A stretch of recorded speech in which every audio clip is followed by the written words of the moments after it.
Je suis honoré de vous recevoir à Saint-Bonnet-de-Joux et d'ouvrir cette 7e édition d'Euroforest, la 5e sur Saint-Bonnet-de-Joux.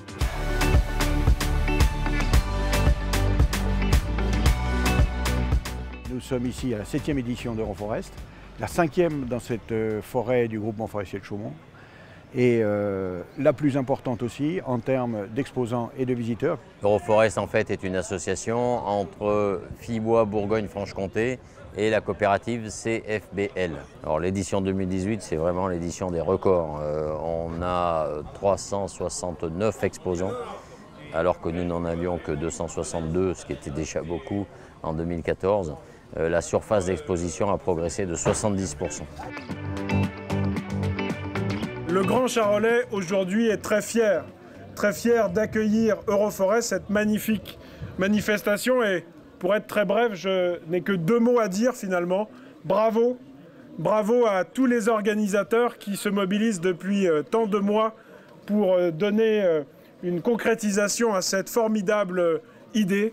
Bravo à toute la filière qui sait se réunir autour de ce projet pour lui donner toute son ampleur.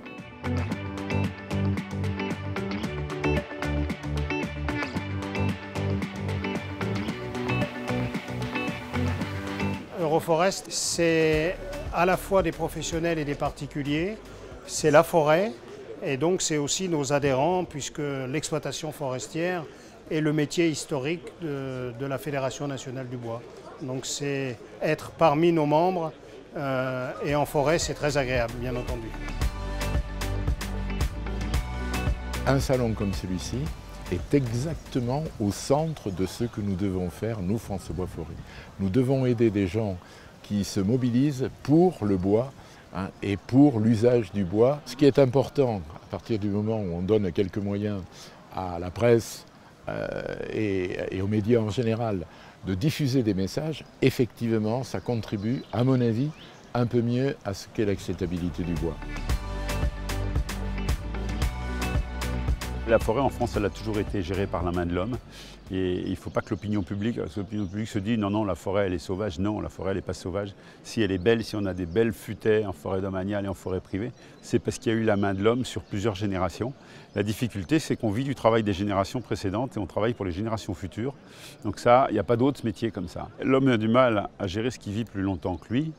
Et typiquement, l'arbre vit plus longtemps que l'homme dans beaucoup de cas. Donc il est difficile d'arriver à faire comprendre aux gens que couper un arbre, ça fait du bien à la forêt, que ce n'est pas un crime. C'est très important de montrer à nos concitoyens effectivement qu'un arbre, ça vit, mais ça meurt aussi. Et donc il est inutile pour lui de ne pas en profiter pour lui permettre de poursuivre sa vie à l'état de produit bois. L'important, avec Euroforest, c'est que le public vient à nous et donc on peut faire passer des messages sur l'acceptabilité des coupes, dédiaboliser la question de la récolte du bois et montrer en quoi on peut préparer l'avenir tout en coupant du bois. Donc oui, mais c'est un enjeu très très fort qui concerne les particuliers mais aussi les élus puisqu'ils sont au cœur du sujet de l'acceptabilité.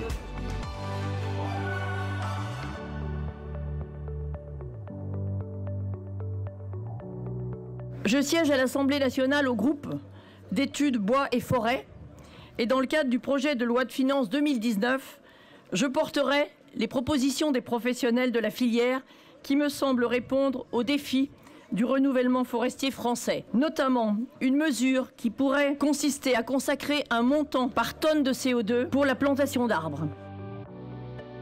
Oui, vous faites des métiers extraordinaires.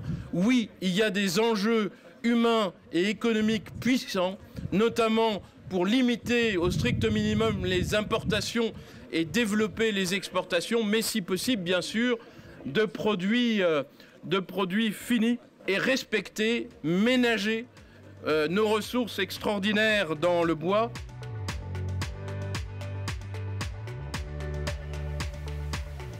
Je peux vous dire qu'en tant que président de ce département, je suis particulièrement fier de constater l'ampleur et finalement le rayonnement de cet événement. C'est un bel événement dans le sens où aussi on met en avant toutes ces professions méconnues avec pourtant une utilité indispensable dans notre vie quotidienne. En tout cas, un grand coup de chapeau à l'ensemble des organisateurs.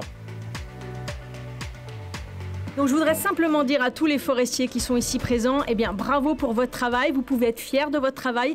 En tout cas, nous le sommes et en tant que parlementaires, eh bien nous nous attellerons dans les prochains mois à vous aider à lever les obstacles qui freinent encore le bon développement de cette filière. Bravo à vous tous.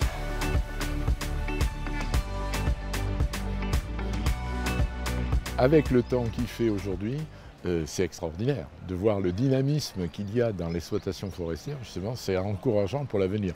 Au moins, voilà un maillon qui existe et qui se développe. Que cette filière bois-forêt, innovante, pourvoyeuse d'emplois locaux, ne cède pas trop facilement aux sirènes de la mondialisation pour que le bois de nos forêts reste exploité et transformé au plus proche de notre cher milieu rural dans un souci de durabilité.